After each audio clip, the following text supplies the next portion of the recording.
నుంచి చూస్తే బాగానే కనిపిస్తున్నాయి, కానీ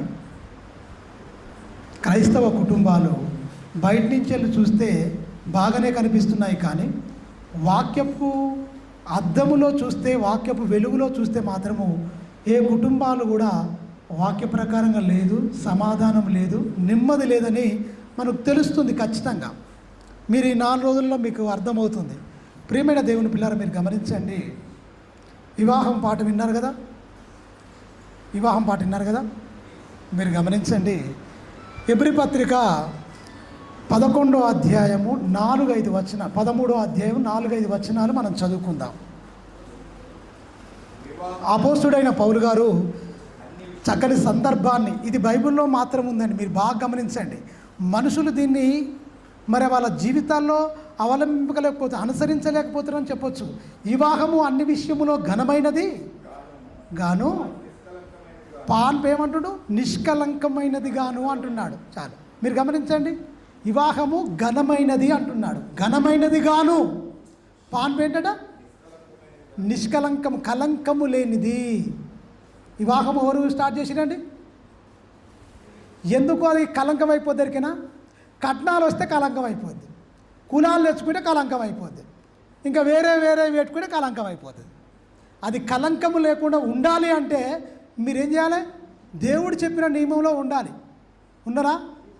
మీరు గమనించండి, సమాజం మీరు గమనించండి.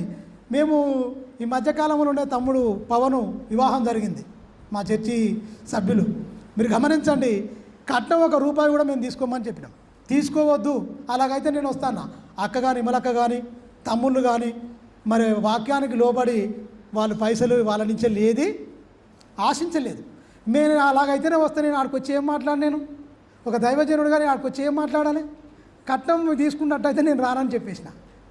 అనవరకాల వాళ్ళు కూడా కరెక్టే, కట్నం తీసుకోవద్దు, ఇది వాక్యం కదా. నీ రెక్కల కష్టాన్ని, నీకు మంచి ఆరోగ్యాన్ని ఇచ్చి నీ రెక్కల కష్టాన్ని ఆశీర్వదిస్తే అదే గొప్పది. ఎందుకు వాళ్ళ కన్నీళ్ళు, వాళ్ళ బాధ? ఆడపిల్లలను కన్నోళ్ళు ఎంత వేదన ఉంటుంది, ఎంత వేదన ఉంటుంది, ఎంత బాధ ఉంటుంది, మీరు గమనించండి. నా చిన్నతనం వల్ల అయితే ఆడపిల్లలను చంపేసేది. ఎందుకంటే వరకట్నాలు ఇచ్చి పెళ్ళిళ్ళు చేసి అన్నీ ఎక్కడ చేస్తాం మేము అని చిన్నతనంగానే ఒక 3-4 ఉండేది ఒక్కొక్కరికి. ఆ పుట్టుకలోనే వాళ్ళు పుట్టిన తర్వాతనే చంపేసేది. పాపం ఆడపిల్లలు కనాలంటే భయం ఉండేది. మీరు గమనించండి, ఎంత బాధాకరం. దేవుడు చెప్పిన నియమం ఉంటేనో బాగుండు, పాటిస్తే. సమాజానికి దేవుడు చెప్పిన జ్ఞానం లేకనే పాడైపోతుందని చెప్పొచ్చు ఒక మాటలో. మీరు గమనించండి, వివాహము అన్ని విషయములో ఘనమైనదిగా చేసిండు దేవుడు. మొదట ఆదామును, తర్వాత అవ్వ నిర్మింపబడ్డరు, చేశాడు. మీరు గమనించండి, వాళ్ళకి ఏమేమి ఇచ్చుకురండి? ఒకరినొకరు సమర్పించుకున్నారు. ఈ అనంతమైన సృష్టినే దేవుడు ఏం చేసిండు? వాళ్ళకు గిఫ్ట్ కింద ఇచ్చేశాడు. రారాజులుగా, చక్రవర్తులుగా ఏలండి, ఆకాశ పక్షుల్ని, సముద్రపు చేపలను, ఈ భూమి మీద సమస్తాన్ని మీరు ఏలికలుగా ఉండండి, నా పిల్లలుగా ఉండండి అని దేవుడు నిర్ణయించాడు. మీరు గమనించండి, మరి అన్నీ ఎక్కడంగా వచ్చినాయి? అపవాది పండిన పన్నాగము. దేవుని కుటుంబాలుగా వర్ధిల్లకుండా ధనాపేక్ష అయిపోయారు. కింది వచ్చిన ఎబ్రీ పత్రిక చదివితే అదే అనిపిస్తుంది.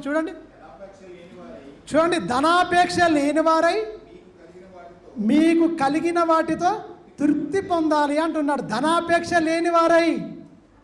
మీరు గమనించండి, వివాహంలో కుమ్మి వచ్చింది, ప్రవాహంలాగా వచ్చింది మొత్తం ధనం. ఎన్ని తులాలు పెడుతురు బంగారం, ఎన్ని లక్షలు ఇస్తున్నారు మీరు వరకట్నం. ఇది న్యాయమేనా? క్రైస్తవులకి ఇది తగునా? మీరు గమనించండి, ఇది ఎంతవరకు న్యాయము? బైబిల్ సపోర్ట్ చేస్తుందా అండి? బైబిల్ ఏమాత్రమైనా సపోర్ట్ చేస్తుందా? దేవుని ఏమాత్రం భయం ఉందా? భయం ఉన్న వాళ్ళు ఇలాంటి పని చేస్తారా అండి? ఆ పైన అది చెప్పి కింద ఈ ఎమ్మటే ధనాపేక్ష లేని వారని ఎందుకు చెప్తున్నాడు అంటే, ఈ పెళ్లిలోనికి ధనం అనేది ప్రవాహంగా వచ్చేసింది మొత్తం. అమ్ముకుంటురా, కుమారుని అమ్ముతురా, ఆమె కొనుక్కుంటుందా? పాత నిబంధన కాలం వరకు రెబెకా ఉంటుంది. మీరు గమనించండి, ఎవరు? అబ్రహాముకు కుమారుడైన ఇస్సాకు తీసుకురావడానికి తన పెద్ద దాసుడైన ఎలియాజర్, దమస్కు పట్టణస్థుడైన ఎలియాజర్ను పంపిస్తాడు. మీరు గమనించండి, ఆడికి పోయి ఏమన్నది? ఈయన ఇచ్చిండా, వాళ్ళు ఇచ్చిరా? హోలీ అంటారు, కన్యాశుల్కం అంటారు. అంటే వీళ్ళే తీసుకుపోయి అక్కడ ఏమిచ్చిర్రు? బంగారం ఇచ్చిర్రు, తీసుకొని వచ్చిర్రు. మీరు గమనించండి, ఇప్పుడు ఏమైపోయింది? మొత్తం రివర్స్ అయిపోయింది. మా కుమారుడికి ఇప్పుడు ₹1,00,000 ఉద్యోగం, అందువల్ల మీరేంటి 20 లక్షలు ఇవ్వండి, 30 లక్షలు ఇవ్వండి, వచ్చి మీ అమ్మాయి కూకొని తిన లెక్కలండి, లెక్కలు వేసుకుంటారండి. పెద్ద దౌర్భాగ్యం అండి. మీరు గమనించండి, ఇది ఎంత తప్పు. నీ వంశాంకురాన్ని ఏం చేస్తుంది? నిలబెడతానికి వస్తుంది మహాతల్లి. ఒక ఆడపిల్ల నీ వస్తుంది, ఎన్నో కలలుగా అన్నీ వస్తుంది. వచ్చినప్పుడు వరకట్న వేధింపులతో కూడా ఎంతోమంది నలిగిపోయే వాళ్ళు ఉన్నారు. బైబిల్ను పాటించే వాళ్ళు లేరనే చెప్తానండి నేను చాలా వరకు చూస్తుండే సమాజం. మరి మీరు గమనించండి, మనకు పాత నిబంధనలోనే ఒక గ్రంథం ఉంటుంది, రూతు గ్రంథం అని ఉంటుంది. అందులో 4 అధ్యాయాలు ఉంటాయి. 4 అధ్యాయాలు ఉంటాయి. అత్తా కోడళ్ళు 10 సంవత్సరాలు అండి వాళ్ళు కలిసి కాపురం చేసుకురు. 10 సంవత్సరాలు. 2 కుమారులు ఉంటారు, ఎలిమెలెకు అలాగనే నయోమి.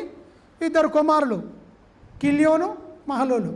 అలాగనే ఓర్పా, రూతు చిన్న కోడలు. మీరు గమనించండి, వాళ్ళ జీవితాలను చూసుకుంటే ఎంత బాగుందో. వాళ్ళకు వాక్యం ఉండదు, ఏముండదు. మోయాబి స్త్రీలు, వీళ్ళు ఇశ్రాయేలు. అక్కడ బతకడానికి వాళ్ళు వెళ్ళిపోతారు. కరువు వస్తుంది, అక్కడికి వెళ్ళిపోయి అక్కడ బతరు. మీరు గమనించండి, భర్త అప్పటికే చనిపోతాడు. 2 కుమారులు పెళ్లి చేయాలంటే మామూలు విషయం కాదు. వాళ్ళు వచ్చిన తర్వాత తల్లిలాగా మారిపోయింది. ఎవరు? నయోమి తల్లిలాగా మారిపోయింది. ఈమె ప్రేమ వల్ల వాక్యం తీసి చెప్పేసి ఇలా బతకాలి, అలా బతకాలని చెప్పలే, కేవలం ప్రేమను చూపించింది. ఈ గ్రంథం వాళ్ళ మీద సాక్ష్యంగా నిలబడిపోద్దండి. ప్రతి క్రైస్తవ కుటుంబంలో రూతు గ్రంథము ప్రతి ఒక్కరికి ఆ సాక్ష్యంగా నిలబడిపోద్ది. ఎలా ఉన్నది? రూతు అందరికీ పాఠం, ఒక అత్తకు.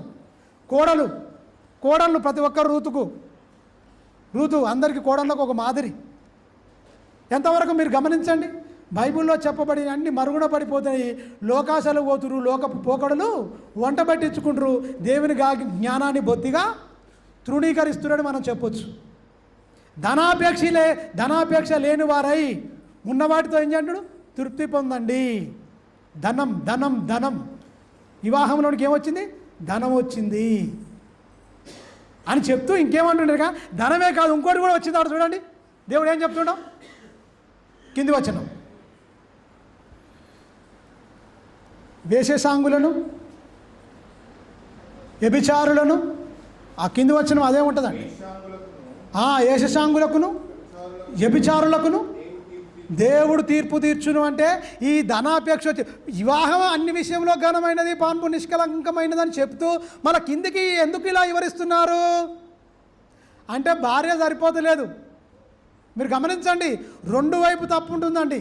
మీరు గమనించాలి, బైబిల్ అనేది స్పష్టంగా చెప్తుంది. వీళ్ళు ఎందుకు మారిపోతున్నారు వేషసాంగులుగా, ఎందుకు వ్యభిచారులుగా మారిపోతున్నారు, దేవుని తీర్పులోకి వస్తున్నారని వివాహ బంధాన్ని ఎందుకు ఎత్తిపట్టి చెప్తున్నాడండి? ఎందుకు ఎత్తిపట్టి చెప్తున్నాడు? పొరపాట్లు జరుగుతున్నాయి. మీరు గమనించండి, ఇలా మారిపోతుంది. వాళ్ళందరినీ తీసుకొస్తాడు. మీరు అలా ఉండకూడదు. పైన ఎందుకు చెప్తున్నాడు, కింద ఇలా మీరు ఉంటే తీర్పులోకి వస్తారు, మీరు అలా ఉండకూడదు. అందుకే మీకు ఇక వివాహం అది ఘనమైందిగా నేను ఎంచాను, ప్రతి ఒక్కరు మీరు బ్రతకాలి అని చెప్పాడు. బ్రతుకుతున్నారా? మీరు గమనించండి, భక్తుల జీవితాలు కావాలంటే బైబిల్లోకి వెళ్ళిపోతాం. ఆ భక్తుల జీవితాలు నన్ను చూడండి అని చెప్పుకుంటూ లేము మనం. బైబిల్లో ప్రార్థన చేసే వీరులు ఉన్నారు గొప్పగా. అంటే దానియాలు ప్రతిరోజు 3 దినాలు చేసేదాన్ని మంచి భక్తిపరుడు అండి, ప్రార్థనా వీరుడు అండి అంటారు. అవునా? దేవుణ్ణి ఇష్టానుసారంగా నడిచిండండి. దావీదు గారు గొప్పగా నడిచిండండి. మోషే కూడా గొప్పగా నడిచిండండి. యెహోషువ ప్రార్థన చేస్తే సూర్యచంద్రులు మొత్తం ఆగిపోయారండి. అంతేనా? భక్తుల జీవితాలనే మనం కులమానంగా పెట్టుకొని మనం ముందుకెళ్తాం తప్ప ఆ భక్తుల్లాగా మనం ఎందుకు మారకూడదు అని ఒక్కసారి ఒక క్షణము ఎందుకు మనం ఆలోచించట్లేదు? భార్య భర్తలుగా ఉండాలంటే సారమ్మ యజమానుడని భర్తకు లోబడింది, చాలా గొప్పగా ఉంది, విశ్వాసులకు తండ్రి అయింది ఆయనే, ఈమె తల్లి అయిపోతుంది అని బైబిల్లో ఉండిపోయింది. నేను అలా ఉండాలని ఎవరు అనుకుంటున్నా అని మీరు గమనించండి. అనుకుంటురా? అనుకుంటే వాళ్ళ జీవితాలు ధన్యములు. మీరు గమనించండి, ఈ అంచకాల పిలుపండి, క్రీస్తు రాకడ సమయం ఆసన్నమవుతుంది.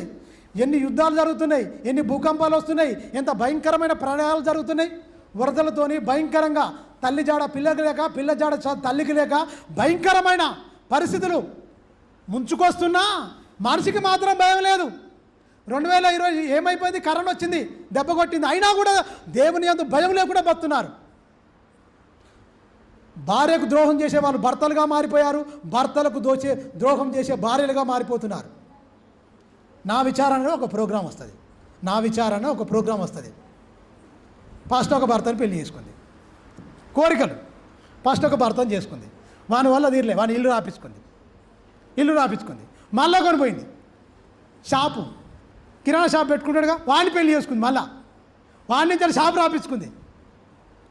ఇంకోడు ఆటోలో తిరుగుతాడు, వాడు ఆటో ఉన్నది పాపం, వానికి ఒక్కటే ఆటో ఉండేది. ఆయన ఆటో అనిపించిందండి. ముగ్గురిని మోసం చేసింది.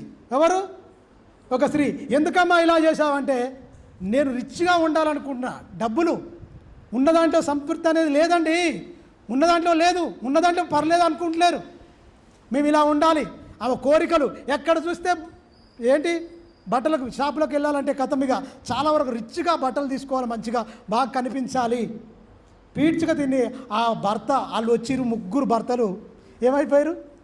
అమ్మ మాకు న్యాయం చేయమ్మా, న్యాయం చెయ్యి. అప్పుడు స్త్రీలు న్యాయం చేయండి, ఇగో ఇతని వల్ల నేను మోసపోయానని చెప్పుకున్న దశలో నుంచి వెళ్ళి అమ్మ మాకు న్యాయం చేయండి, అమ్మ మాకు ఇది చేయండి అని పురుషులు వెళ్ళిపోతున్న పరిస్థితి.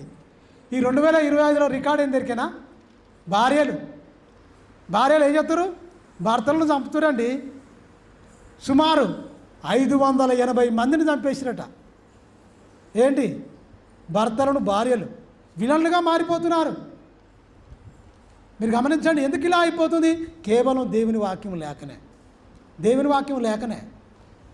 వాక్యం లేక, మంచి పరివర్తన లేక, చక్కగా మంచి సుబుద్ధి, మంచి గుణం లేక, స్వస్థబుద్ధి లేక, భయంకరంగా ఈ సినిమాలు, సీరియళ్ళు ఇవన్నీ వచ్చిన కాంచాలు విపరీతమైన ధోరణి మారిపోయిందండి.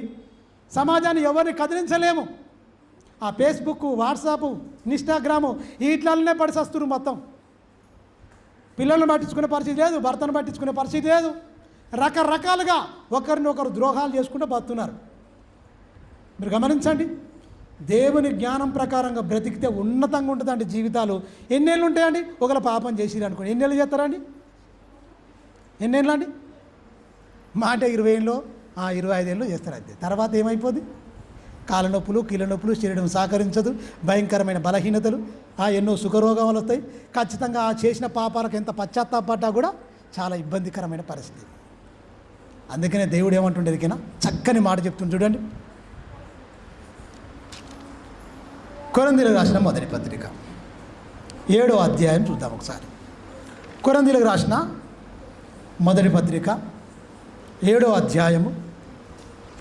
మంచి మాట అక్కడ అపోస్తుడైన పౌలు గారు భార్యాభర్తల బంధాలు, వాళ్ళ విలువలు చక్కగా ఉటంకించి చెప్తున్నాడండి.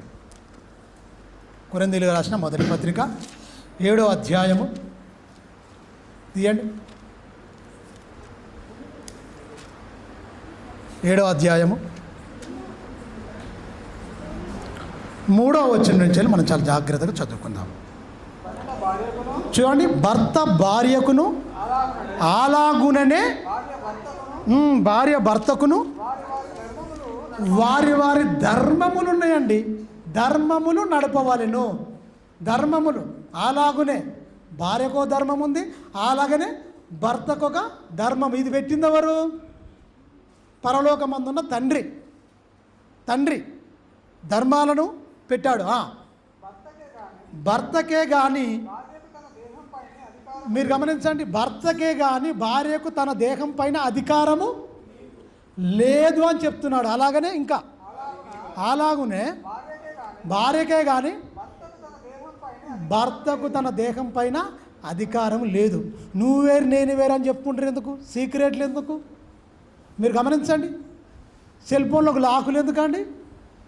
మీరు గమనించండి, భార్య భర్తలకు దాగుడు మూతలు ఆడొచ్చా? సీక్రెట్లు ఉండొచ్చా? ఇద్దరి మధ్యన ఉండొచ్చా అండి? నా ఫోన్ ముట్టకూడదు, అది నా పర్సనల్. ఏంటి ఇదంతా? భర్త కూడా ఇది నా పర్సనల్, నా ఫోన్ ముట్టకూడదు. గొడవలు ఏకాంతంగా సాటుకు పోయి మాట్లాడుకోవడం, రకరకాలుగా. ఏంటిదంతా? ధర్మం మీరుతున్నారన్నమాట. ధర్మాలు మీరుతున్నారు. యథార్థంగా ఉంటే ఏంటంటే యథార్థంగానే ఉంటారు మంచిగా. వాళ్ళ పిల్లలు కూడా. సమాజం ఏంటంటే భార్య భర్తలు మంచిగా ఉంటేనే కదా వాళ్ళ నుంచి వెళ్ళి మంచిగా వస్తుంది. తల్లిదండ్రులను చూసి ఒకవేళ భార్య భర్తలు ఉన్నారు, దేవుడు ఆశీర్వదించి వాళ్ళ పిల్లలు ఇచ్చారు అనుకోండి, పిల్లల్ని ఇచ్చిండు దేవుడు. ఇచ్చిన తర్వాత తండ్రిని చూసుకుంటే కుమారుడు ఎదుగుతాడు, తల్లిని చూసుకుంటే బిడ్డ ఎదుగుతుంది. అవునా? ఈ తల్లిదండ్రులు ఎలా వాళ్ళు నడవడిక, వాళ్ళ ప్రవర్తన ఎందుకంటే వాళ్ళ మైండ్ చాలా షార్ప్గా ఉంటుంది. ఏం మాట అన్నా సరే అలా పట్టుకొని ఉంటుంది. ఒకవేళ భర్తను ఒకవేళ భార్య తిట్టింది అనుకోండి, బిడ్డ ఏమనుకుంటుంది దగ్గర, నేను కూడా రేపు పెళ్ళైన తర్వాత మా ఆయనని ఇలాగనే తిట్టాలనేమో అనుకుంటుంది ఆమె. అలాగనే భార్య ఏమనుకుంటే భర్త భార్యను తిట్టింది అనుకోండి, కొమ్మావుడు ఏమనుకుంటాడు, అలాగే మా నాయన మా అమ్మని తిడుతుంది కాబట్టి నేను మా భార్య వచ్చినాక కూడా నేను ఇలా తిట్టాలను. ఇది వారసత్వంగా సంక్రమిస్తుంది ఈ దరిద్రం అంతా. ఈ గొడవలు, కొట్టుకోవడాలు, తిట్టుకోవడాలు, ఆస్తిపాతులు పక్కకు పెట్టుకోండి. ఈ దుర్గుణాలు ఇవన్నీ ఏంటి వారసత్వంగా వస్తున్నాయి. మొత్తం ఇచ్చిపోతున్నారు, వీళ్ళు వస్తారు పోతారు, అయిపోద్ది. వీళ్ళ జీవితాన్ని పతనం చేస్తున్నారు మొత్తం. చిన్ననాటి నుంచి మొగ్గలోనే వాళ్ళ పసి హృదయాల్లో ఏంటి విష బీజాలు నాటుతున్నారు. ఎవరండి నాటేది? ఎవరు? పక్కోడా? తల్లిదండ్రులకు వాక్యం అవగాహన లేక పిల్లల ముంగట తిట్టుకోవడం వల్ల పిల్లలు కూడా ఏంటి ఏమన్నా వాళ్ళకి చెప్పబోతే ఏమంటారు, మీరు ముందుగా మంచిగా ఉండండి మాకు చెప్తురు కానీ మీరు కరెక్ట్ ఉండండి అంటే అయిపోయాయి. ఏమైపోతామండి? మన పరిస్థితి ఎలా ఉంటుందండి? మీరు గమనించండి. ఒకరి ధర్మములు ఒకరు నడపాలి. పెళ్ళైన కొత్తలో అందరికీ మంచిగానే ఉంటుంది, అన్నీ మంచిగానే ఉంటాయి, అన్నీ బాగుంటాయి. పెళ్ళైన తర్వాత పిల్లలు అయ్యారు అనుకోండి, మీరు గమనించండి, ప్రేమ అనేది ఏమైపోద్ది? తగ్గిపోద్ది. మీరు గమనించండి. మునుపట్లాగా నన్ను ప్రేమించట్లేదని ఏమంటుంది. ఎందుకు? పిల్లల భవిష్యత్తు గురించి లెక్క. ఈ మధ్యన మీరు గమనించండి, పిల్లలైనంత వరకు ఒక ఎత్తు, పిల్లలైన తర్వాత ఒక రకంగా ఉంటుంది. జీవితాన్ని అర్థం చేసుకోవాలి ఖచ్చితంగా. ఎందుకంటే మీరు బాగా గమనించండి, పాత నిబంధన కాలంలో పెళ్ళి అయిందనుకోండి సంవత్సరం వదిలిపెట్టేది అలాడు. పెళ్ళి అయిందంటే భర్తను భార్యను ఏం పని చెప్పకుండా సంవత్సరం పాటు వాళ్ళకేం పని చెప్పకుండా వదిలిపెట్టేది. ఒకరిని ఒకరు అర్థం చేసుకొని ఏక శరీరంగా మారేది. ఇశ్రాయేల్లో మీరు గమనించండి, స్త్రీలలో పురుషులు తప్పు చేసిన కూడా స్త్రీలు తప్పు చేయాలి పాపం. మీరు గమనించండి. ఎందుకంటే లోబడ్డరు వాళ్ళు. ఖచ్చితంగా అలా ఉన్నది. భర్త భార్యలు గొడవ పెట్టుకొని ఇలా ఉండలేదు. ఒక మంచి దాన్ని, ఎందుకంటే బహుభార్యాతత్వం అనేది దేవుడు పెట్టలేదు కానీ వీళ్ళు పెట్టుకున్నారు. మీరు గమనించండి, దేవుడు హర్షించడు అది. అదిలో అలా లేదు అని ఖచ్చితంగా యేసుక్రీస్తు కూడా క్లారిటీ ఇస్తాడు. మీరు గమనించండి. ధర్మాలను గురించి ఒకసారి మనం ఆలోచిస్తే, ఒకరి ధర్మము ఒకరు అంటే పిల్లలయ్యారు అనుకోండి, కలిసే పెంచాల భార్య భర్తలను. కానీ ఈయన పనికి పోయి వచ్చింది అనుకోండి, ఇంటికాడ ఉన్నామని చాలా సులకనగా చూస్తారు భార్యను. చాలా తప్పు. ఎందుకంటే భర్త కన్నా టైము రెస్ట్ ఉంటుంది కానీ భార్యకు రెస్ట్ ఉండదు ఇంటి దగ్గర పాపం. అవునా? పొద్దుగానే లేవాలి. భర్త పిల్లలు స్కూల్కి వెళ్ళాలన్నా, భర్త బయటకు అడుగు పెట్టాలన్నా ఆడవాళ్ళ పని చాలా ఎక్కువ ఉంటుందండి పాపం. తెలుసా? వాళ్ళు పొద్దున్నే లేవాలి, పాత్రలని శుభ్రం చేసుకోవాలి, అన్ని కూరగాయలు కట్ చేసుకోవాలి, బియ్యం పెట్టాలి, మంచిగా అన్నం వండాలి, అన్నీ చేసుకోవాలి. అవునా? ఆ కష్టాన్ని కూడా గుర్తించరు. ఏమంటారు? కానీ నిష్ఠూర పెడతారు. ఏముంది ఎలా వాళ్ళు ఏంటంటే ఏదైనా కూర చేసినా ఏది చేసినా వాళ్ళకి ఏంటంటే బాగుందని చెప్తే బాగుంటుంది అని వాళ్ళు అడిగిరు అనుకోండి, నీ ముఖంలాగుంది, ఏం బాగలేదు అంటే నిష్ఠూర పెట్టుడు. అంటే ఏలి చేయడం, గేలి చేయడం, భయంకరంగా అవమానపరచడం. ఇవి నా శరీరం నుంచి వెళ్ళే వచ్చి అంటే నా శరీరము సొంత శరీరము, నేనా వేరు కాదు, అలా అవమానపరచొద్దు, పర్వాలేదులే అని అలా మాటల బదులు నువ్వు తిని చూడు అయిపోద్ది అని ఒక మాట నిమ్మలంగా అంటే ఆమె తిన్నాక ఆమెకే అర్థమైపోద్ది. కానీ మాటల్లో గాయపరచడం ఎందుకు? అంత భయంకరం. మీరు గమనించండి. ధర్మాలు దేవుడిస్తే ధర్మాలను మీరి ఒకరినొకరు గాయపరుచుకునే స్థాయిలోకి వెళ్ళిపోయారు. ఒకరినొకరు గాయపరుచుకునే స్థాయిలో వెళ్ళిపోయారు. పిల్లలు అయ్యారు అనుకోండి, ఒకటే ఏడుపు ఉంటుంది, నైట్ అంతా ఏడుపు ఉన్నది అనుకోండి, ఆమె నిద్రపోదు పాపం. పిల్లడు నైట్ మొత్తం పండుకోడు, కానీ వానికి 3:30-4 గంటలకు మంచిగా నిద్రపోతున్నాడు. అప్పుడు ఆమె నిద్రపోయింది అనుకో, లేచేయి అని ఆమెను ఇబ్బంది పెట్టిననుకోండి, ఏమనుకుంటుందండి? ఒక స్త్రీ ఏమనుకుంటుందండి? నైట్ అంతా వాడు నిద్రపోనేడు, ఆ తెల్లారి గంటనే వానికి అప్పుడు నిద్ర వస్తుంది. ఎప్పట్లే ఎప్పుడు హాయిగా నిద్రపోతాడు. నువ్వు లేచేయి అంటే ఏం చేయగలుగుతుంది పాపం? ఒళ్ళంతా పచ్చి బాలంతా తెలుసా, చాలా ఇబ్బంది అయిపోతాడా. 20 సార్లు వాళ్ళ ఎముకలు ఇరిగిపోయినట్టుంటాయటండి ఒక్క కానుపుకు. ఒక డెలివరీ అవ్వాలంటే అన్ని బాధలు, అన్ని ఇబ్బందులు ఉంటాయట. ఎవరు అర్థం చేసుకుంటారండి? ఏ భర్త అర్థం చేసుకుంటారండి? అర్థం చేసుకుంటారా? మీరు గమనించండి. అర్థం చేసుకున్న జీవితాలు గొప్పగా ఉంటాయండి. కానీ అర్థం చేసుకోకుండా ఇవన్నీ పెట్టుకోవడం వల్లనే భర్త మీద ప్రేమ రాను తగ్గిపోద్ది. ఈ అవమానించడాలు, ఈ గేలు చేయడాలు, ఇవన్నీ రకరకాలుగా. ఇక పిల్లలు చూస్తూ ఉంటారు. పిల్లలు ఎదుర్కొంటే మంచి సమాజాన్ని మనం పెంచగలుగుతామా? పెంచలేం. అమ్మ నువ్వు సరేలే రాత్రి మొత్తం నువ్వు ఉన్నావుగా, ఆమె ఏడుస్తుంది అనుకో, నేను ఆడిస్తే కొద్దిసేపు అనుకోడు, నువ్వు ఇంటి నుంచి బయటకు వెళ్ళిపో, నువ్వు ఆ బయట హాల్లో ఉండిపో, నాకు నిద్ర వస్తుందని పాడుకుంటాడు. చాలా ఇబ్బంది. ఇలాంటివి అన్నీ వింటుంటే చెప్తుంటే ఆశ్చర్యం అయిపోతుంది. మీరు గమనించండి. బైబిల్ అన్ని మూల సూత్రాలు. ఇవన్నీ పాటించి ఖచ్చితంగా ఒకరిని ఒకరు అర్థం చేసుకొని గొప్పగా బ్రతికితే వాళ్ళ జీవితాలు ధన్యములు. ఎందుకంటే పరలోకానికి అర్హత సాధించాలంటే ఇక్కడుండే నువ్వు పరలోకానికి అర్హత సాధించాలి. ఇక్కడనే నీ జీవితం ఏమైపోవాలి, ఒక దైవికమైన కుటుంబంగా వర్ధిల్తే తప్ప అక్కడికి వెళ్ళలేము మనం పరలోకానికి. ఇక్కడ నేను ఇష్టం వచ్చినట్టు ఉంటా, నా ఇష్టానుసారంగా బతుకుతా, నువ్వు పెట్టే ధర్మాలను నేను మీరుతా, నేను చనిపోయిన తర్వాత నాకు పరలోకం ఈ ప్రభు అంటే మీరు ఎవరు అంటాడు. అంతే, అక్రమం చేశారు, నా క్రమాన్ని మీరు అక్రమంగా మార్చుకురు కనుక అక్రమం చేయవారులారా నా యొద్ద నుండి పోండి. మీరెవరు? నేను చెప్పిన ధర్మాలను పాటించారా? నేను చెప్పిన క్రమాన్ని మీరు పాటించారా? ఏది మీ నీతి? నేను చెప్పిన నీతి ఏది అని అడిగితే ఏమైపోతారండి? భార్య దేహం పైన భర్తకే హక్కు ఉంటుంది, సర్వ హక్కులు. అలాగనే భార్యకు కూడా భర్త మీద సర్వ హక్కులు ఉంటాయి. ఒకరి మీద ఒకరికి పూర్తిగా నమ్మకత్వంతో ఒకరికొకరు సమర్పించుకొని చక్కగా బ్రతకాలి. అందులో ఒక మంచి లిరిక్స్ ఉంటుంది, ఇతరులను ఆశింపక, ఇతరుల స్త్రీలను ఆశింపకుండా ఉండాలి. అది స్త్రీ కానీ పురుషుడు కానీ చక్కగా బ్రతికితేనే వాళ్ళ జీవితాలు ధన్యకరం. ఎందుకంటే పరలోకమందున్న దేవుడు ఏంటి, అందరినీ నిశితంగా పరిశీలిస్తాడు, అందరినీ నిశితంగా పరిశీలిస్తాడు. ఎందుకంటే భర్తకు తెలియకుండా భార్య చేయొచ్చు తప్పు, భార్యకు తెలియకుండా భర్త చేయొచ్చు తప్పు, కానీ దేవుని తెలియకుండా ఎవరైనా చేస్తారా తప్పులు? ఆ తప్పులన్నిటి ఖచ్చితంగా తీసుకొచ్చి నిలబెడతాడు ఆయన. ఆయన ఆయన ఆయనకున్నది ఏంటి టైటిల్? పరిశుద్ధుడు, పవిత్రుడు. మీరు గమనించండి, నేను పరిశుద్ధుడై ఉన్న ప్రకారము మీరు సమస్త ప్రవర్తన యందు పరిశుద్ధులై ఉండండి, నిష్కలంకులై ఉండండి, కలంకము లేని వారై ఉండండి. అలా ఉంటేనే మీ జీవితాలు ధన్యకరం, ధన్యకరం అని చెప్పాడు. మీరు గమనించండి, ఎక్కడ ఉన్నదండి ధన్యకరం? ఉంటుందా? ధర్మాలు పాటించాలని చెప్తుండు. భర్త ధర్మం మీరు గమనించే వాళ్ళు బలహీన ఘటాలండి, బలహీన ఘటాలు. కొట్టడం గొప్ప విషయం కాదు, తిరిగి వాళ్ళు ఏం చేయలేరండి పాపం, అమాయకులు. టక్కున నువ్వు కొట్టామనుకోండి ఏమైపోద్ది? ఆమె కంట కన్నీరిచి దౌర్భాగ్యుని నాకు నా తల్లిదండ్రులు ఎందుకు ఇచ్చి పెళ్లి చేసిరు అంటే అయిపోయినట్టే నీ బతుకిగా. నిజంగా అంతేనా కాదా? నిన్ను నమ్ముకొని తల్లిని తండ్రిని విడిచి నీ దగ్గరకు వచ్చి నీ వంశాంకురాన్ని వృద్ధి చేయడానికి వృద్ధిపరచడానికి దేవుని సంకల్పం ప్రకారంగా వచ్చిన ఆ తల్లిని నువ్వు ఏడిపించినా, నువ్వు కొట్టినా, నువ్వు తిట్టినా ఏంటండి? ఆమె కన్నీరు దేవుడు చూస్తాడు, ఊరుకోడండి. చాలా జాగ్రత్తగా ఉండాలి. భర్త పట్ల భార్య, భార్య పట్ల భర్త దేవుడు పెట్టిన క్రమాలను ఖచ్చితంగా పాటించాలి. క్రీస్తు రాకడ సమయము ఆసన్నమైపోతున్నాయి, ఎన్ని కుటుంబాలు సిద్ధపాటు ఉన్నాయి. ఈ రాత్రే దేవుని పిలుపైతే నేను రెడీగా ఉన్నా వెళ్ళిపోతందుకు సిద్ధపాటు కలిగి ఉన్నాను చెప్పేవాళ్ళు ఎంతమంది ఉన్నారండి? మీరు గమనించండి, ఈ మూల సూత్రాలు బైబిల్లో చెప్తున్న ఈ మంచి నీతి వాక్యాలు, ఈ మంచి మన ఆత్మీయ జీవితానికి మనం పాటించకుండా మన ఇష్టానుసారంగా మనం బ్రతికితే లోకం మొత్తం మనలో ఉంటేలా? లోకానికి ఒక్క జనం మధ్య నుండి మీకు వేరైతే తప్ప మీకు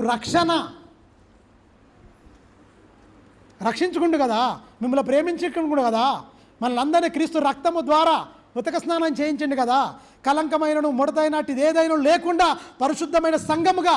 అందుకనే గొప్పగా భార్య భర్తల బంధాన్ని ఎలా పోల్చిండు?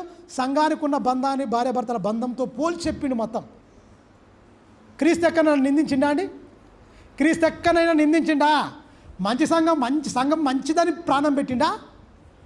కలంకంతోని, డాగుతోనూ, మచ్చతోనూ, కుతంత్రంతోనూ, భయంకరమైన పాపంతో ఉన్న సంఘం కోసం పరిశుద్ధమైన రక్తాన్ని సిందించిండు. తనను తాను బలిగాను అర్పణగాను అర్పించుకొని విలువబెట్టి కొనుక్కున్నాడు.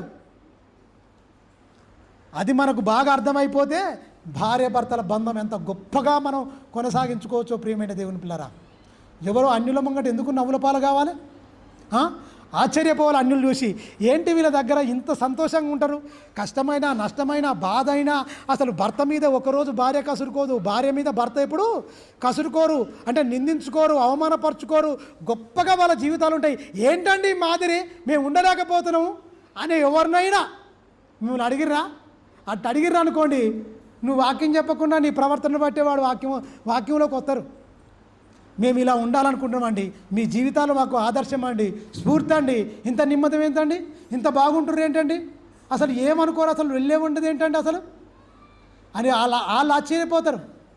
మన మాటలు చెప్తాము కానీ చేతలు ఒకలాగుంటాయి, మాటలు ఒకలాగుంటాయి. అలాంటప్పుడు ఎవరు మారుతారు చెప్పండి? ఎదటివాడిని మార్చకపోయినా పరిపూర్ణమైన మార్పు చెంది పరలోకానికి అర్హత సాధించాలా లేదా? మనమైనా సరే మారాము, క్రీస్తు రక్తంలో కడగబడ్డాము, ప్రతి వారము క్రీస్తు శరీరాన్ని తింటున్నాము, క్రీస్తు రక్తాన్ని త్రాగుతున్నాము. త్రాగినప్పుడు ఆయన శరీరాన్ని తిన్నప్పుడు భార్య ధర్మం భార్య గుర్తొస్తుందా? భర్త ధర్మం భర్త గుర్తొస్తుందా? ఆ ధర్మంను నడపాలని దేవుడు పెట్టిన నియమాన్ని గుర్తు చేసుకుంటున్నారా? మీరు గమనించండి. ఆ నియమాలు ఎన్ని ఉన్నా ఏది ఉన్నా సరే శాంతి లేకపోతే వ్యర్థం కదండి. అందుకనే పెద్దలు ఒక సామెత చెప్తారు, ఏది చెప్పినా మంచి చెప్తారు. ఇగో గతి లేని సంసారమైనా చేయొచ్చు కానీ మతి గలవని సంసారం చేయలేం బాబోయ్. నీకు ఎన్ని ఉంటేంటి, సమాధానం లేనిది, ఎప్పుడు కొట్టుకోవడం తిట్టుకోవడం, 10 మందిలో పెట్టుకొని అందరితో చెప్పించుకోవడం, ఇది మంచిదా అండి? దురదృష్టకరం ఏం దొరికేనా?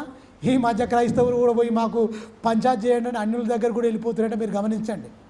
భార్య భర్తలు రావచ్చా? అన్యులు చెప్పొచ్చా? భార్య భర్తల మధ్య ప్రభు ఒక్కడే ఉండాలి తప్ప ఇంకోటి ఉండడానికి వీల్లేదు. లేదు, చెప్పింది చూడండి ఒకసారి, ఎంత మంచి మాట చెప్పిండో చూడండి ఒకసారి. మత్తయి సువార్త ధర్మం పెట్టిండు, దాన్ని నడపమన్నాడు, వివాహం ఘనమైందన్నాడు, పాన్పు నిష్కలంకంగా ఉండాలని చెప్పిండు.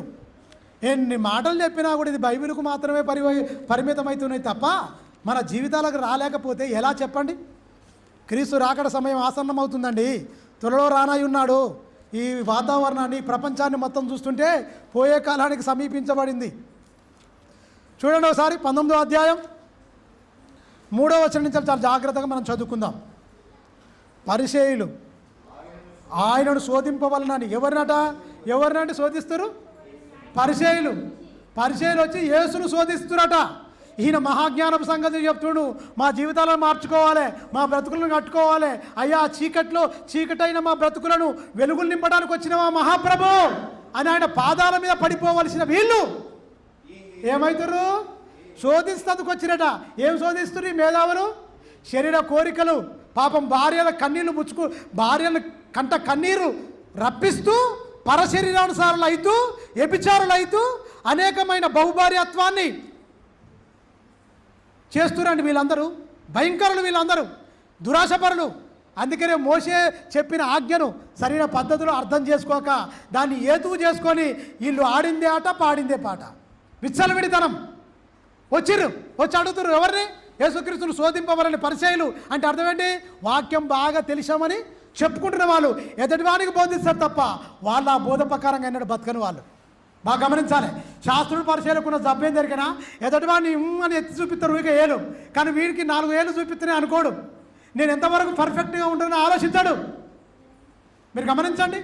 పర్ఫెక్ట్ లేని మనం అనవసరం అండి ఎదుటివానికి చెప్పడం.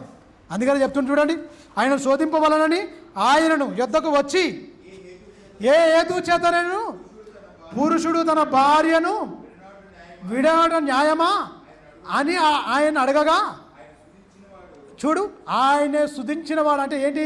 ఆదిలో ఆయన సృజించినవాడు ఆది నుండి అంటే పురుషునిగాను స్త్రీగాను ఆదిలో అంటే ఎక్కడ? ఆదాము దగ్గరికి వెళ్ళిపోవాలి. జీవం గల ప్రతి వానికి తల్లిదండ్రులు ఎవరు?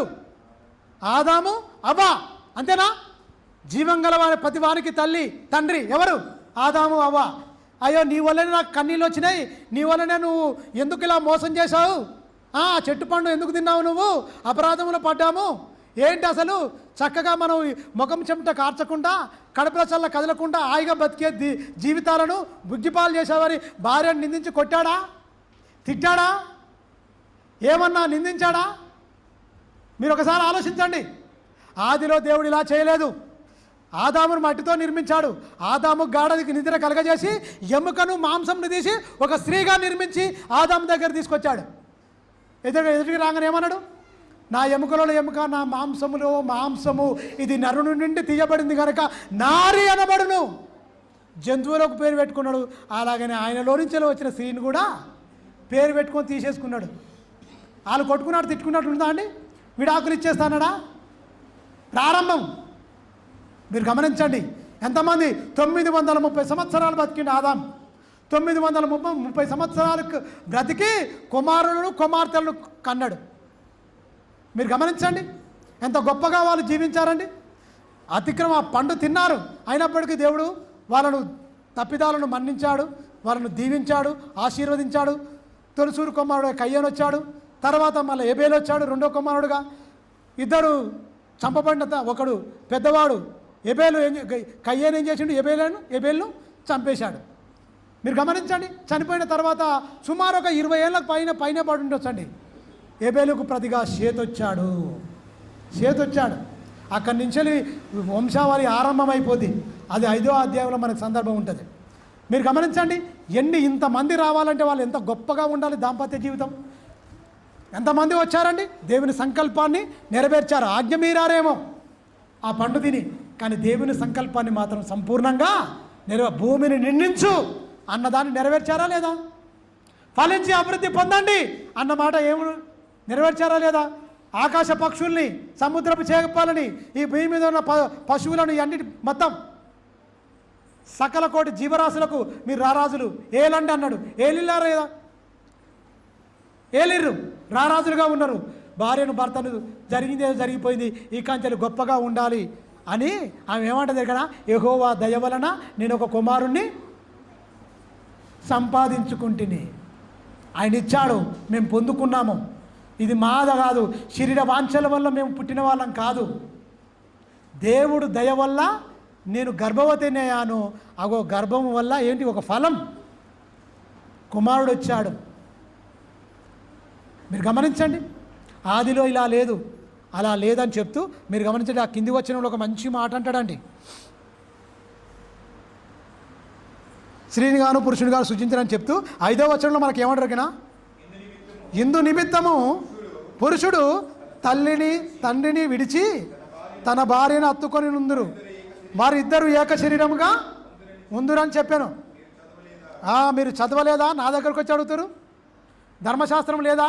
మోషే ద్వారా మీకు అనుగ్రహింపబడింది కదా, మొదటి మానవుడి నుంచి రాయబడింది కదా, రాయబడింది వాళ్ళు ఎలా ఉండాలో మీకు తెలియదా?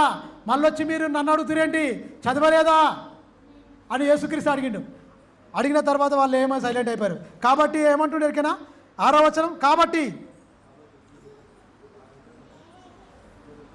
ఏక శరీరమై ఉందురు అని మీరు చదవలేదని చెప్తూ, కాబట్టి ఇద్దరు గాక ఏక శరీరముగా ఉన్నారు. దేవుడు జతపరిచిన వారిని మనుషులు వేరు చేయకూడదు. డబ్బు వస్తే వేరైపోతారు, నిజంగానే. క్యాస్ట్ వస్తే అంటే కులం వస్తే అదే కులగజ్జి. క్రైస్తవుల్లో కూడా కులగజ్జి ఉన్నది. ఏం కులం? మా కులం. మీరు గమనించండి, ఈ కులగజ్జి ఉన్న వాళ్ళందరూ పరలోకం వెళ్తారా? క్రీస్తు యేసునందు ఉన్నవాడు నూతన సృష్టి. యూదుడని, గ్రీకు దేశస్థుడని, స్త్రీ అని, పురుషుడని భేదమే లేదని బైబిల్ చెప్తుంటే ఇవన్నీ పెట్టుకుంటే ఎక్కడ పోతారండి? ఉన్నదా అసలు? ఇవన్నీ ప్రాథమికమైన సూత్రాలండి. మీరు గమనించండి, దేవుడు జతపరిచిన వారిని మనుషులు వేరు చేయకూడదు. వేరు చేస్తున్నారని చెప్తుండు. మీరు వేరు చేసి మీ ఇష్టానుసారంగా బ్రతుకుతూ దేవుని సంకల్పాన్ని దెబ్బతీస్తున్న మీరు వచ్చి నన్ను అడుగుతున్నారా? ఇద్దరుగా ఉండక ఒక్కరే ఉంటారు, వాళ్ళు ఏక శరీరం. వాళ్ళు ఇద్దరుగా అంటే మళ్ళా డౌట్ వచ్చింది వీళ్ళకి. మళ్ళీ అడిగేటప్పుడు క్లారిఫై చేస్తుండే చూడండి యేసుక్రీస్తు. 7వ వచనం, అందుకు వారు అలాగైతే, వీళ్ళు ఇంకా డౌట్లు అడుగుతారు చూడండి. ఇవన్నీ చెప్పినా కూడా నువ్వు చదవలేదా అని చెప్పి, దేవుడు జతపరిచిన వారిని మనుషులు వేరు చేయకూడదని చెప్పి, వాళ్ళు ఇద్దరుగా ఉండక ఒక్క శరీరంగా ఉంటారు అని చెప్పినా కూడా మళ్ళీ ఇంకా ఏమంటారు ఎరికినా, దురాశపరులు, పాపం మానుకోని వాళ్ళు ఏమంటారు ఎరికినా. అలాగైతే మరే పరిత్యాగ పత్రిక ఎందుకు ఇవ్వమన్నాడు మోసే కంటే నువ్వు గొప్పోడువా? మోసే మరి అని ఇచ్చిండు. మోసే ఇచ్చేదాన్ని బట్టే మేము చేస్తున్నాం. మా తప్పు లేదు, మేము చాలా పుణ్యపురుషులం, మా తప్పేం లేదు అన్నట్టుగా ఈయనను మళ్ళీ అడుగుతారు యేసుక్రీస్తును. ఎవరండి? పరిసయ్యులు వచ్చి ఏమడుగుతారు? మా తప్పేలేదు. ధర్మశాస్త్రాన్ని బట్టి, ధర్మశాస్త్రంలో మోసే ఇచ్చింది కదా, ఆయనదే మాకు ప్రామాణికం, మా సొంతం ఏం చెప్తున్నాం అయ్యా, దీనికి నువ్వేం చెప్తావు అన్నప్పుడు యేసుక్రీస్తు మంచి క్లారిటీ ఇస్తుంది చూడండి. పరిత్యాగ పత్రిక చూడండి. మోసే, ఆయన మీ హృదయ కాఠిన్యమును బట్టి భార్యను మిటనాడా ఇచ్చను కానీ మళ్ళా అదే అంటాడు, ఆది నుండి అలాగ జరగలేదు. మరియు 9వ వచనం ఏమంటుంది చూడండి. మరియు బాగా గమనించండి, వ్యభిచారము నిమిత్తమే తప్ప తన భార్యను విడనాడి, చూడండి, అంటే భార్య ఒకవేళ పొరపాటున ఎక్కడన్నా తప్పు చేస్తే నువ్వు విడనాడొచ్చు. అంటే వీడు తప్పు చేస్తుండు, పాపం అమాయకురాల మీద నిందెత్తుండి దొంగ. మీరు గమనించారా? వీళ్ళకున్నది ఏంటి? వాళ్ళకి తెలుసు. పాత నిబంధన కాలంలో మనం చాలా జాగ్రత్తగా చదువుకుంటే, వ్యభిచారము అందు పట్టబడితే స్త్రీ పురుషులు ఎవరైనా సరే పరశరీరానుసారంగా దొరికితే వాళ్ళకు మరణశిక్ష తప్పదు. రాళ్లతో కొట్టి సమాజంలో నిలబెట్టి అందరు చుట్టూ నిలబడి రాళ్లతో కొట్టి చంపేయాలి. కఠినమైన శిక్ష. ఎందుకు అది ఇచ్చిండు? ఇలాంటి తప్పు ఎక్కడ జరగడానికి వీల్లేదు. నా పిల్లలుగా, నా స్వకీయ జనముగా ఉండి మీరు భూమి మీద బ్రతికేటప్పుడు మీలో కలంకమైనను మత్సైనను ఇలాంటిది ఏది ఉండడానికి ఏమాత్రము వీలు లేదు. ఖచ్చితంగా మీరు బ్రతకాలి అని దేవుడు ఏం చేసిండు? కఠినమైన ఆజ్ఞ ఇచ్చిండు. పొరపాటున కనుక మీరు దొరికారో మీరు అయిపోయినట్టే మొత్తం. మీరేం చేయాలి? మళ్ళొకరికి వణుకు పుట్టాలి. స్త్రీకే కానీ పురుషుడే కానీ ఖచ్చితంగా ఒళ్ళు దగ్గర పెట్టుకొని బ్రతకాలి బిడ్డ అన్నట్టుగా ఏం చెప్పిండు మొత్తం? రాళ్లతో కొట్టి చంపడం అంటే మామూలా? పూలు తలితే కనుక మంచిగా ఉంటాయా? పూలవాన కురిసినట్టు రాళ్ళవాన కురిస్తే ఎలా ఉంటుంది? పువ్వులు అయితే చాలా ఆనందం ఉంటుంది. రాళ్ళే వర్షంగా పడితే ఏమైపోద్ది? ఎలా కొడతారు? మనిషికో రాజేసుకొని కొడితే ఏమైపోవాలని శిథిలమైపోద్ది, మొత్తం రక్తసిక్తమైపోద్ది, భయంకరంగా చావు. దాన్ని తలుసుకుంటేనే వెన్నులో వణుకు పుడుతుంది. అందుకనే స్త్రీలు అస్సలు చేయలే. కానీ వీళ్ళకి ఏం దొరికినా పురుషులు మాత్రం ఆధిక్యతగా వీళ్ళు దాన్ని మలుచుకొని ఈ దొంగలు ఇక పెళ్ళిళ్ళు చేసుకోవచ్చు, ఇక పర్లేదు. ఈడే చేస్తుండు పాపం అమాయకురాల మీద చేసుకుంటూ వీళ్ళ జరిగించుకుంటూ వెళ్ళిపోతారు. ఎందుకంటే యాకోబు చేసుకోలేదా? ఆయనకు 4 భార్యలు. అబ్రహాము విశ్వాసులకు తండ్రి, ఆయనకు 3 కదా. ఇలా పెట్టుకుంటారు మాదిరి. దేవుడు ఎక్కడ నన్ను చేసుకోమని సమర్థించిందా అండి? మరి ఆదామాలో చేసుకోలేదని అనుకోలేరు. ఎందుకంటే మనకు కూడా ఏంటంటే తప్పు చేసేవాడు ఆ తప్పు సపోర్ట్ చేసే రెఫరెన్స్ తెచ్చుకుంటాడు ఈ దొంగలందరూ. మీరు గమనించండి, కరెక్ట్గా ఉండమని చెప్పే రెఫరెన్స్ దానికి కనపడదు.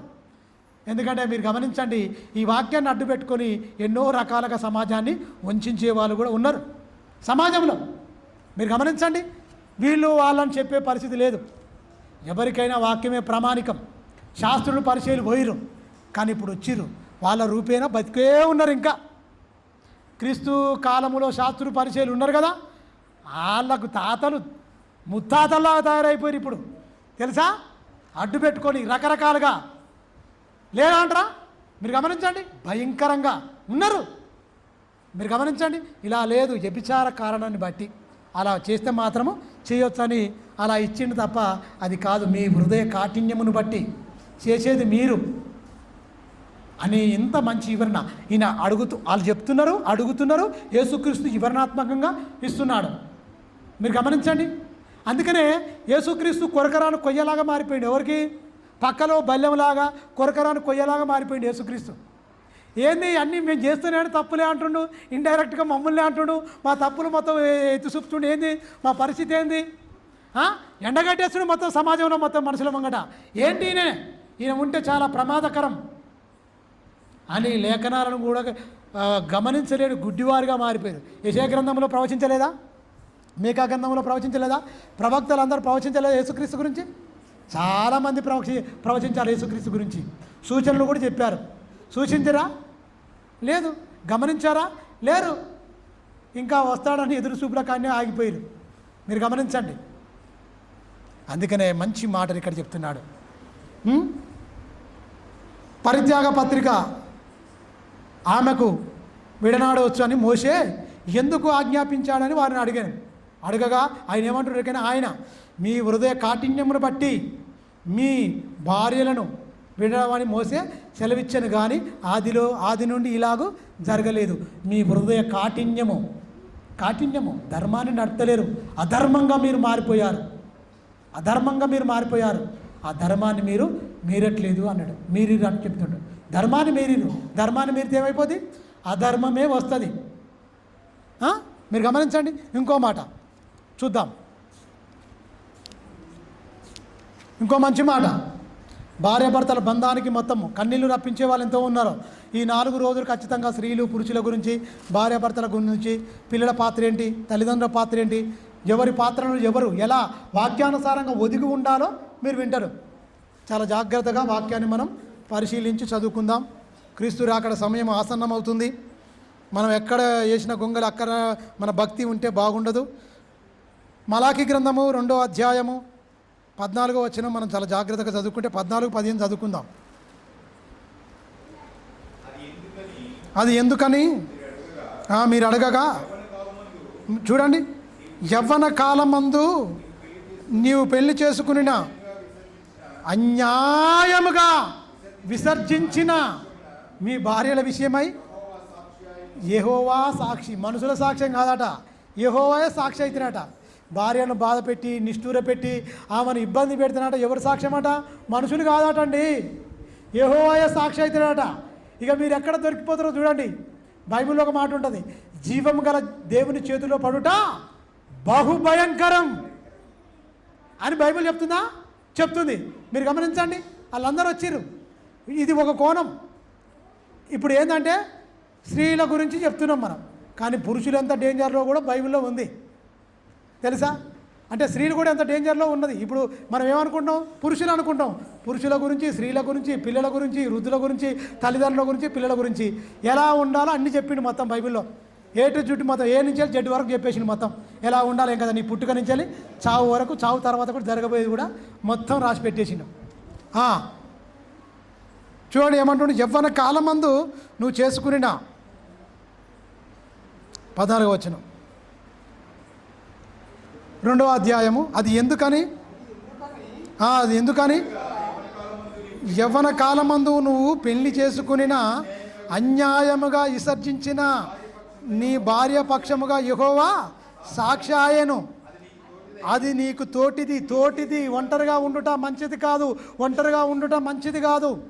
నరుడు ఒంటరిగా ఉండుట మంచిది కాదు. సాటి అయిన సహాయము అతని కొరకు చేసేదని అనుకున్నాడు. ఎవరు? దేవుడు. అది నీకు తోటిదాయను.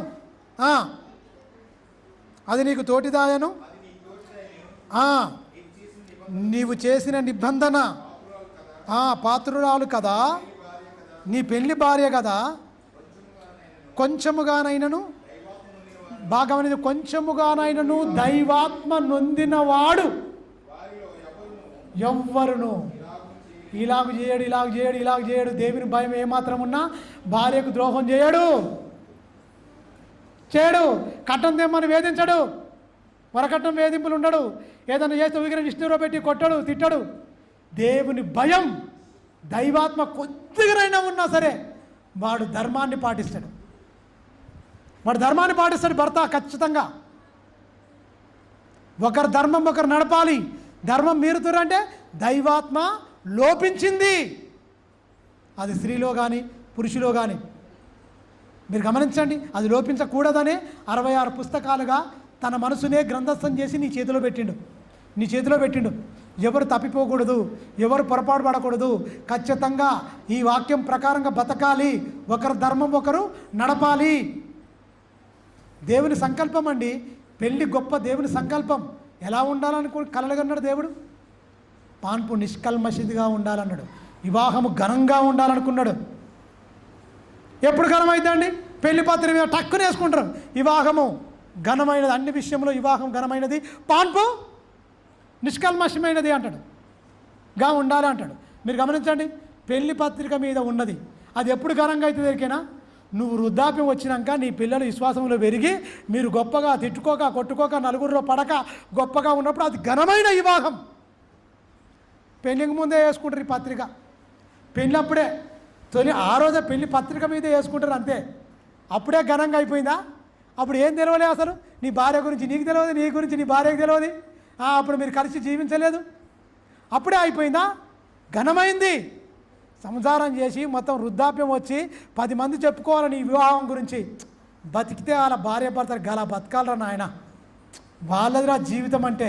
వాళ్ళలాగా మనం బ్రతకాలరా, వాళ్ళలాగా మనం ఎందుకు ఉండలేకపోతున్నాం అని చెప్పుకోవాలి. అప్పుడు వివాహం ఘనమైనది. అయితే అవునా కదా? ఎప్పుడు ఘనమైందండి? పెళ్ళైన తొలి దినాల్లో ఘనమైపోద్దా? దేవుడు ఆశీర్వదించి పిల్లల కంటే ఆ పిల్లలను కూడా దేవుళ్ళో పెంచడం, వాళ్ళ పిల్లలను పెళ్లి చేయడం, వీళ్ళు భర్త భార్యలు మంచిగా అన్యోన్యంగా ఉండడం. అన్యోన్య దాంపత్యం అంటే ఏంటి? అన్యోన్య దాంపత్యాలు అంటే ఏంటి? ఒకరినొకరు నిందించుకోవడమా, ఒకరినొకరు తిట్టుకోవడమా, ఒకరినొకరు కరుచుకోవడమా, భర్త గురించి పోయి భార్య పోయి డబ్బుకేసి చెప్పడమా, నా భర్త ఇలాంటివాడు అలాంటివాడు అని, లేకపోతే నా భార్య ఇలాంటిది అలాంటిది భర్త చెప్పడమా? అది వివాహం ఘనమైందా ఘనహీనమైందా? మీరు గమనించండి, ఆలోచించారా? ఎప్పుడు ఘనంగా అవుతుంది? అది బైబిల్లో ఆ వచనాల తెల్ల పేపర్ మీద నల్లక్షరాలుగానే ఉండిపోయినాయి తప్ప మనిషి నల్ల గుండెల్లోనికి రాలేకపోయినాయి. అవునా కాదా? మీరే నిజం చెప్పండి. పెళ్ళినాడి ప్రమాణాలు ఏం చెప్తారండి? ఉన్నతంగా క్రైస్తవ ప్రమాణాలు చాలా గొప్పవి. క్రైస్తవ ప్రమాణాలు చాలా గొప్పవి అండి, చాలా గొప్పవి. ఈ పెళ్ళినాడే ఆ రోజు మాత్రమే ఎప్పుడైనా గుర్తుంటుందా చేసిన ప్రమాణాలు? ఇంకా చాలా ఉన్నాయి దీనికి సంబంధించి. ఎందుకంటే మొదటి దినం కనుక ఖచ్చితంగా మనం చాలా విషయాలు మనం మాట్లాడుకుందాం. ప్రియమైన దేవుని పిల్లల, ఇది ఘనమైందా ఘనహీనమైందా దీని మీదనే ఉంటుంది మొత్తం ట్రాఫిక్ అంతా. ఖచ్చితంగా సబ్జెక్టులు మంచి మాటలు, దైవజనులు కూడా అందరం సిద్ధపడి ఉన్నాం మేము మంచి మాటలు చెప్పడానికి. అనేకులను తోడుకొని రండి. ఎందుకంటే టీవీలో కత్తుకొని పోయినాలే ఏం చేస్తురో ఏం కథో అన్ని పాంప్లెట్ అన్నీ వెళ్ళిపోయినాయి. చూస్తున్నాం 100 మంది క్రైస్తవులు, కానీ కడప దాటదు, కాలు కడప దాటదు. ఎందుకంటే టీవీ కత్తుకొని పోయిరు పాపం. ఎందుకంటే ఇక్కడికి వస్తే మీరు బాగుపడతారు కదా, ఇక్కడికి వస్తే మంచి మాటలు వింటారు కదా, ఇక్కడికి వస్తే భర్త భార్యల విలువేంటో తెలుస్తుంది కదా. అది మీకు తెలియవద్దు, మీరు బతకొద్దు, సచిన అరకానికి వెళ్ళాలి. అందుకని ఆ టీవీ అనేది దయ్యం ఏం చేస్తుంది ఎరికైనా బిర్రగా పట్టేసి ఉండాలి. మరి రేపైనా మరి దర్శనం ఇస్తారో లేరు. మరి అన్ని సంఘాలకు వెళ్ళినాము, అందరికీ పాంప్లెట్ ఇచ్చినాం, అందరూ అనౌన్స్మెంట్ చేసిరు ఆల్రెడీ, కానీ ఎవరికి తీరిక లేదు పాపం. మరి రాత్రికే వస్తే మరి దేవుడు ఏమైపోతారో మరి మీరు గమనించండి. ఎందుకంటే మన దేవునిలో ఎంత గొప్పగా ఉంటే అంత గొప్పగా మన జీవితాలు ధన్యకరములైతే. ప్రియమైన దేవుని పేర మంచిది. చాలా విషయాలు మాట్లాడుకుందాం. తలలోంచుకోండి, ప్రార్థించుకుందాం. పరిశుద్ధుడా మహో